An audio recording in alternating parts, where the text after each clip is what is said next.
Dear students, we are going to start new chapter factorization 14th chapter। बहुत important topic है बच्चों factorisation. आने वाली जो क्लासेज है वहाँ पे भी काम आएगा ये। फैक्टर्स का क्वेश्चन है बच्चों। फैक्टर्स ऑलरेडी हम पढ़ते रहे हैं। थोड़ा सा मैं आपको इसके बारे में इंट्रोडक्शन बता देता हूँ, फिर फर्स्ट क्वेश्चन लिखा है, इसमें बहुत सारी चीज़ें जो बताने की हैं तो इसके थ्रू भी हम करेंगे। जैसे नंबर्स की बात करते हैं बच्चों, हम मैं लिखता हूँ यहाँ पे 12। ओके, 12 के आपने फैक्टर करने हैं। सबसे पहले हम देखिए 12 को लिख सकते हैं 1 मल्टीप्लाई बाय 12। ओके, इसके बाद हम इसको लिख सकते हैं 1 multiply by 2 multiply by 6। Okay, इसके बाद हम 6 को भी आगे तोड़ सकते हैं 1 multiply by 2 multiply by 2 multiply by 3। अगर हम यहाँ पे देखिए इन दोनों की मल्टीप्लाई करें 1 मल्टीप्लाई बाय 4 मल्टीप्लाई बाय 3। मैंने 4 एक्सप्रेशंस को लिखा है, या फिर लिखते हैं हम लास्ट में 2 मल्टीप्लाई बाय 2 मल्टीप्लाई बाय 3। ठीक है, अब यहाँ पे मैंने 12 को बहुत सारे पार्ट्स में ब्रेक किया है, फैक्टर्स बनाए हैं इसके। पहले लिखा 1 और 12। ये दो जो फैक्टर है बच्चों, देखिए फैक्टर क्या होते हैं, किसी भी नंबर के फैक्टर ऐसे नंबर्स होते हैं जिनको हम मल्टीप्लाई करें और वो नंबर अपने पास आंसर की फॉर्म में आ जाए। आप इन दोनों को मल्टीप्लाई करो 12 आएगा, इन तीनों को मल्टीप्लाई करो 12 आएगा, इन तीनों को मल्टीप्लाई करोगे 12 आएगा, इन चारों को मल्टीप्लाई करोगे 12 आएगा, इन तीनों को मल्टीप्लाई करोगे 12 आएगा। ओके, तो ये सारे क्या हैं, फैक्टर्स हैं 12 के। ओके, अब देखिए जो पहला एक्सप्रेशन है यहाँ पे मैंने लिखा 1 मल्टीप्लाई बाय 12। अब यहाँ एक 1 है और दूसरा है 12। ये जो दो फैक्टर्स हैं, कोई भी नंबर हो बच्चों यहाँ पे, उसके फैक्टर ये तो बनेंगे ही बनेंगे, चाहे वो प्राइम नंबर हो, चाहे वो कंपोजिट नंबर हो, यानी कि चाहे कोई भी नंबर आप सोच लो, कोई भी नंबर सपोज करो, एक तो 1 और दूसरा वो नंबर खुद, वो दोनों तो इसके फैक्टर बनेंगे ही बनेंगे। इसके बाद आगे इसको अगर ब्रेक किया जा सकता है, जैसे हमने ब्रेक कर दिया, फिर कुछ और फैक्टर्स बन जाते हैं।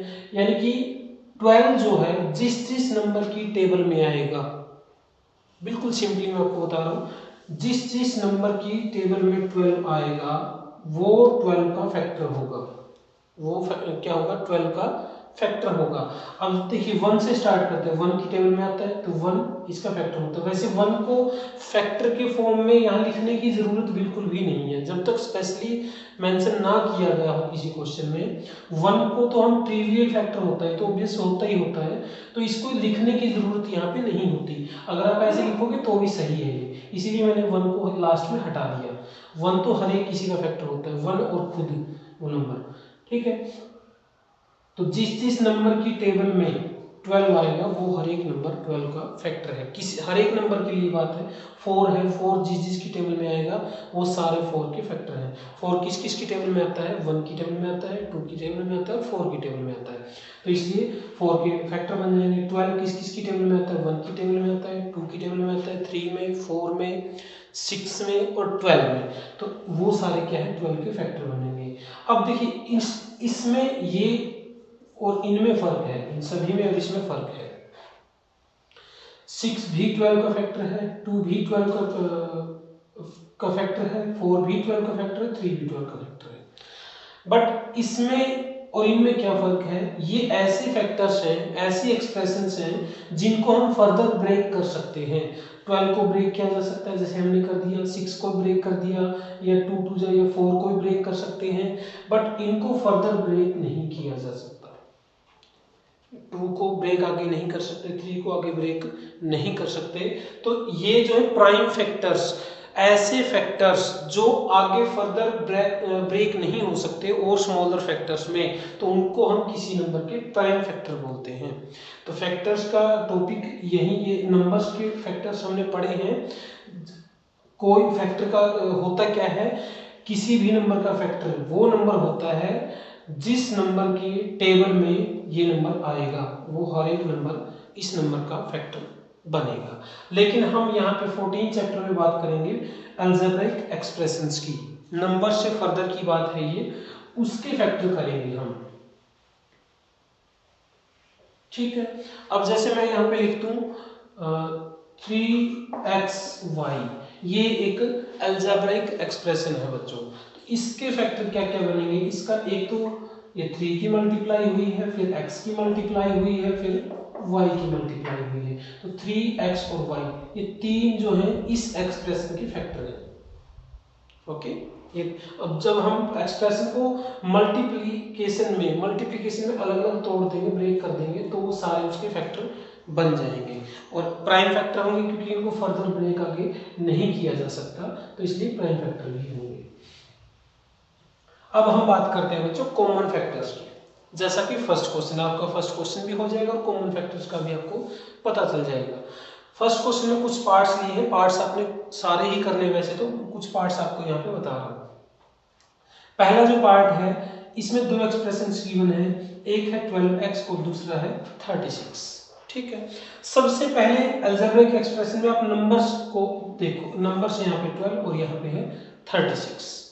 कॉमन फैक्टर्स, कॉमन का मतलब होता है जो ऐसी चीज या ऐसा नंबर जो अगर हम दो चीजों को का कंपैरिजन करते हैं, दो चीजों की बात करते हैं, जो ऐसा फैक्ट जनरली बात करूं मैं, कोई भी दो इंसान है उनकी बात करते हैं, हम बोलते हैं इन दोनों में ये चीज कॉमन है, मतलब उनका दिमाग सेम है या उनका चलने का तरीका सेम है या बोलने का तरीका सेम है, तो हम क्या बोलेंगे कि भाई इन दोनों में ये चीज कॉमन है। यानी कि वो जिस चीज की हम बात करते हैं, चाहे उनका चलने का तरीका, चाहे बोलने का तरीका है, चाहे उनकी एज सेम है, वो उस बंदे के पास भी है और दूसरे बंदे के पास भी है। तो कॉमन का मतलब जनरली ये होता है भाई ऐसी चीज, चाहे हम दो एक्सप्रेशन या दो बंदों की बात करें, चाहे 5 की बात करें, कॉमन बात वही होगी जो सभी में कॉमन होगी। यानी कि वो चीज उसके पास भी होगी, उसके पास भी होगी और उसके पास भी होगी। अगर एक भी बंदा उस चीज मतलब अगर मान लो 4 बंदे आपने चूज कर लिए, चार में से 3 का चलने का तरीका एक जैसा है, फोर्थ का नहीं है, तो हम जो चलने के तरीके की बात करें तो 3 में कॉमन हो जाएगा, फोर्थ में नहीं होगा, फोर्थ को हम उस चीज से बाहर कर देंगे। तो ऐसे ही यहाँ पे फैक्टर्स की बात है, कॉमन फैक्टर, कॉमन मतलब ऐसे फैक्टर्स जो इसके पास भी हों और इसके पास भी हो, तो वो कॉमन फैक्टर्स होंगे। तो यहाँ पे 12x और 36 की बात करते हैं। देखिए एक कांस्टेंट है, एक वेरिएबल है। कांस्टेंट क्या होता है, जिसकी वैल्यू फिक्स होती है, वेरिएबल जिसकी वैल्यू फिक्स नहीं होती है। कॉमन की बात करें 12 36, दोनों के पास नंबर से पहले नंबर की बात करते हैं। 12 और 36 कॉमन फैक्टर बच्चों नंबर्स में वही होगा। ऐसा नंबर चूज करो, ऐसा नंबर देखो, सबसे बड़ा नंबर, ऐसा सबसे बड़ा नंबर जो जिसकी टेबल में 12 भी आता हो और 36 भी आता हो। बिल्कुल सिंपल सी चीज है, जिसकी टेबल में 12 भी आता हो और 36 भी आता हो। वैसे बहुत सारे नंबर जिनकी टेबल में 12 और 36 आते हैं। सबसे पहले 1 है, 1 की टेबल में दोनों आते हैं, ठीक है, 1 एक कॉमन फैक्टर हुआ।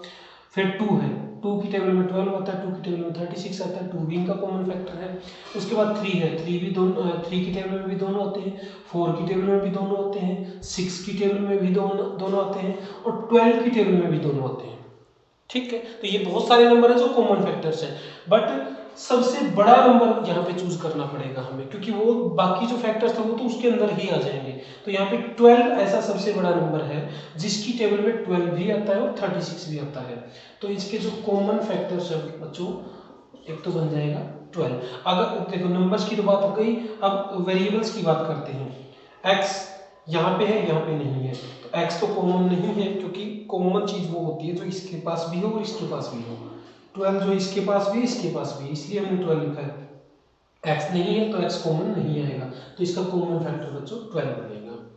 ओके, दूसरा पार्ट करते हैं हम। देखिए पहले नंबर से 14 और 28, ऐसा सबसे बड़ा नंबर जिसकी टेबल में 14 भी आता है और 28 भी आता है, तो 14 ही बनेगा। कॉमन फैक्टर क्या बन जाएंगे, तो 14 बन जाएगा। अब बात करते हैं कांस्टेंट की। p इसके पास है, इसके पास भी है, लेकिन इसके पास p स्क्वायर है, इसके पास p है। दोनों में कॉमन क्या है? अगर आप देखो या तो p कॉमन हो गया, p स्क्वायर कॉमन होगा। p स्क्वायर कॉमन क्यों नहीं हो सकता? p स्क्वायर का मतलब p multiply by p, p multiply by p। अब अगर हम ये p स्क्वायर कॉमन लें तो इसके पास तो एक ही p है, ये दूसरा p कहाँ से लेके आएगा? तो इसीलिए हम एक p कॉमन ले लेंगे, ठीक है, क्योंकि ये इसके पास भी और इसके पास भी, इसके पास तो बल्कि एक्स्ट्रा है, कॉमन तो वही होगा तो दोनों के पास होगा, तो p कॉमन आ जाएगा। फिर q की बात करते हैं, q स्क्वायर, उसी तरीके से q दोनों के पास है लेकिन कॉमन क्या आएगा? एक ही q आएगा, बिकॉज इसके पास एक ही q है, तो ये कॉमन फैक्टर होंगे इसके। बिल्कुल इजी है, आपको समझ में आ रहा होगा अब तो। इसके बाद देखिए इस एक्सप्रेशन में, इस क्वेश्चन में 3 एक्सप्रेशंस गिवन है, 16 है, -4 है, 32 है। नंबर्स की बात करते हैं पहले अपन। तो 16 -4 और 32, माइनस तो अकेला इसके पास है तो माइनस तो कॉमन नहीं आएगा, बिकॉज अगर माइनस इसके पास भी होता, इसके पास भी होता, फिर हम लिख सकते थे कि माइनस भी कॉमन फैक्टर में होगा। तो कॉमन फैक्टर यहाँ पे क्या बनेगा बच्चों? 16, 4 और 32। ऐसा कौन सा सबसे बड़ा नंबर है जिसकी टेबल में 4 भी आता है, 16 भी आता है, 32 भी आता है, खुद 4 है, तो पहले तो 4 आ जाएगा इसका कॉमन फैक्टर। उसके बाद देखिए x³ x² x, तीनों के पास x है लेकिन इसके पास है, तो यहां से हम कह सकते हैं वेरिएबल्स में जब हम कॉमन लेंगे जिसके पास सबसे छोटी पावर है वो कॉमन आएगा, क्योंकि इसके पास एक ही x है। अगर x² कॉमन लोगे तो इस ये कहां से लेके आएगा? एक x, क्योंकि एक्स्ट्रा x अगर हमें चाहिए तो इसके पास अगर x² होता फिर ही x² कॉमन आता ना, तो इसलिए अब एक ही x कॉमन आएगा।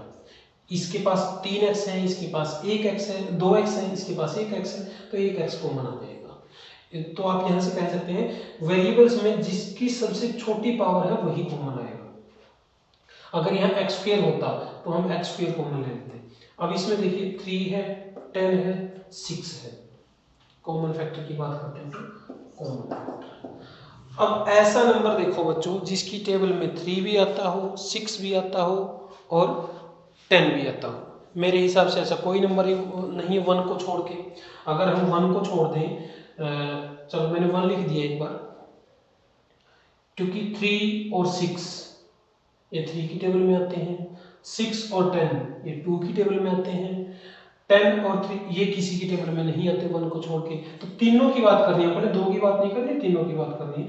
3, 10 और 6 इनका कॉमन फैक्टर सिर्फ 1 ही है, तो 1 यहाँ पे कॉमन फैक्टर में चूज कर लेंगे हम। और अगर देखिए यहाँ पे क्योंकि आगे वेरिएबल्स है तो पहले उनकी बात करते हैं अपन। x x x तीनों के पास है, छोटी पावर किसके पास है? x² है, x³ है, x² है, x² कॉमन आ जाएगा। Okay, y y y y³ y² तो y² छोटी पावर है, y² कॉमन आ जाएगा। फिर उसके बाद इसके पास z है, यहाँ पे नहीं है तो z कॉमन नहीं आएगा। अगर z ये मान लो यहाँ पे होता है बच्चों फिर भी कॉमन नहीं आता क्योंकि इसके पास नहीं है, तीनों के पास ही होनी चाहिए वो चीज। ओके, अब मान लो यहाँ से ये ना होता बच्चों और ये भी ना होता तो क्या कॉमन आता फिर? क्योंकि देखिए x y z इसके पास है लेकिन इनके पास नहीं है तो वो तो कॉमन आएंगे नहीं। 3, 10 और 6 इनके पास क्या है? सिर्फ 1 कॉमन है। फिर हम लिख देते हैं कॉमन फैक्टर क्या होता है? 1 होगा। जहां पे कुछ भी कॉमन ना हो उनका कॉमन फैक्टर क्या होगा? 1 होगा। ओके, लेकिन अब क्या है? x² और y² ये कॉमन फैक्टर हो जाएंगे इस क्वेश्चन में। ओके, तो ये फर्स्ट क्वेश्चन था एक्सरसाइज 14.1 का। अब आई होप कि आपको बहुत सारी चीजें क्लियर हो चुकी होंगी।